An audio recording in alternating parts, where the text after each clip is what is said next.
Baltimore Ravens passing game is ranked second to last in the NFL, ahead of only the Jets. When asked about it yesterday, here's what the reigning MVP had to say.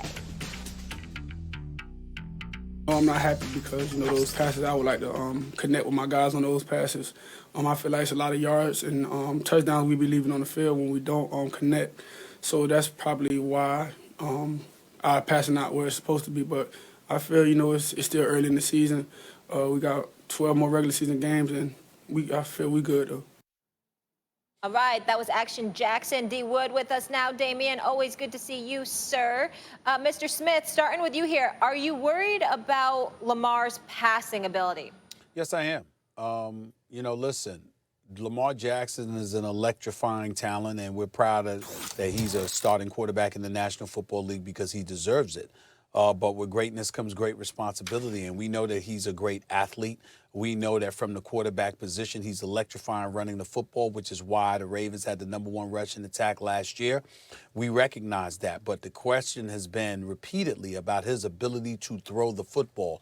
And although there's been vast improvement, we also understand that the standards is going to elevate, and people are going to expect you to have to meet up to them. Now, this year, he's had 3 good games. Obviously against Cleveland to open the season, against a winless Houston team after that, and last week against a Washington football team that doesn't even have a damn name and just benched their quarterback. The one bad game he had was against a playoff caliber team, which is the Kansas City Chiefs. And it's one thing to lose to them. It's another thing to be ineffective while doing so. You can lose a game, and it could be because of a variety of things other than yourself. But Lamar Jackson couldn't get going against the Kansas City Chiefs. And come playoff time, you're going to have to go up against more formidable teams. And those that are not as formidable as Kansas City offensively may very well be formidable as the Kansas City Chiefs defensively. Because you're not playing against the opposing offense, you're playing against an opposing defense. And unfortunately, he wasn't able to produce. And when we look at the 2 playoff games that he performed, once against the Chargers, where he only completed 48% of his passes and had about 25 yards passing for the first three-plus quarters. And then last year, he completed 52% of his passes against Tennessee. That's not going to get it done. That's what we're looking at. That's the standard we're holding him up to. The question is, when we look at him, do we see a guy that we're confident can get the job done throwing the football come postseason time? That's the litmus test for Lamar Jackson. And right now, that answer would be no. I think you're dancing around it, but I don't think you have it quite, Stephen A. And I don't know if what I'm going to say is more damning than what you said. I don't think passing is the issue with Lamar. Let's keep in mind, at age 21, he was the most accurate passer in the history of the NFL at age 21. That includes Peyton Manning and everyone. These are just by the numbers. And I get play action helps him and all that stuff, and they're not playing from behind. Usually he doesn't have to, throw it a lot. But his accuracy started out better than anyone's ever at the age of 21 in the NFL and has gotten better. I'm not worried about throwing so much and accuracy so much with Lamar. I'm worried about something more important, I think.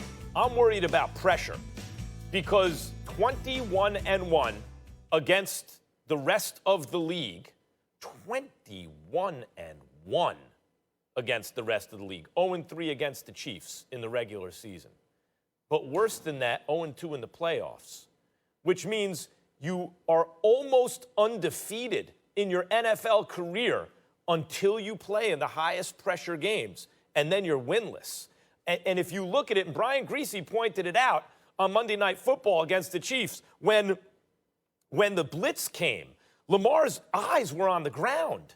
Like, he wasn't keeping them down the field. The pressure was getting him to him. Now, Griese also pointed out, where were the hot routes, right? Like, the entire team didn't respond well to the blitz, right? And you compare that to Kansas City and Patrick Mahomes, who might be the best who ever did it. But Lamar Jackson's issue to me is not his passing. I think that is trending in the right way and is already good enough. It's dealing with pressure in the biggest moments. He has to start demonstrating that when it matters most, he can stay the same guy. Well, listen, let me say right off the top, Lamar Jackson is only at 31% of passes down the field, which is 20 yards plus.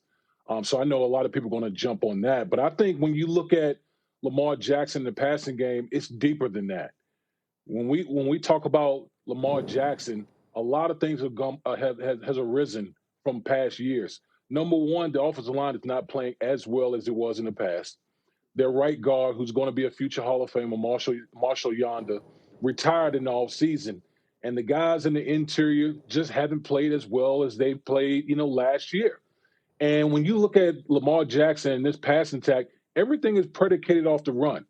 They don't run the ball as well as they did last year. Teams are starting to creep up. They're not, playing as well up front. The running game is a little bit harder, although they're third in the league in rushing. And all those things are compiling one on top of the other. Listen, no one's going to mistake Lamar Jackson for, some of these other elite quarterbacks who put up gaudy stats in the passing game. That's not the way their offense is designed. He's not going to be throwing up 300 yards, plus every game. They're predicated on ball control, running the football, and play action, hitting the ball down the field. Now, Lamar Jackson has to do a better job of hitting these plays down the field when they're open. But my whole point is they have to do a much better job blocking up front, giving Lamar Jackson more time to read the defense. And I think the passing game will come together over time, but they got to do a better job of just solidifying things up front for that Baltimore Ravens offense. Guys, work with me on this. Let me just throw this out. I mean, this is just my opinion, but it's really more of a question than an opinion I want to throw y'all way. We were watching Kansas City last week against New England, or earlier, a couple of days ago. So obviously with New England being compromised because of the COVID-19 test of Cam Newton and all of this stuff, right? We saw Bill Belichick exercise a strategy where he didn't blitz Patrick Mahomes, essentially because you blitz Patrick Mahomes, he will pick you apart. That made Patrick Mahomes look relatively normal. We're talking Patrick Mahomes. Now let's transfer that kind of thinking to Lamar Jackson. What do teams usually do against him?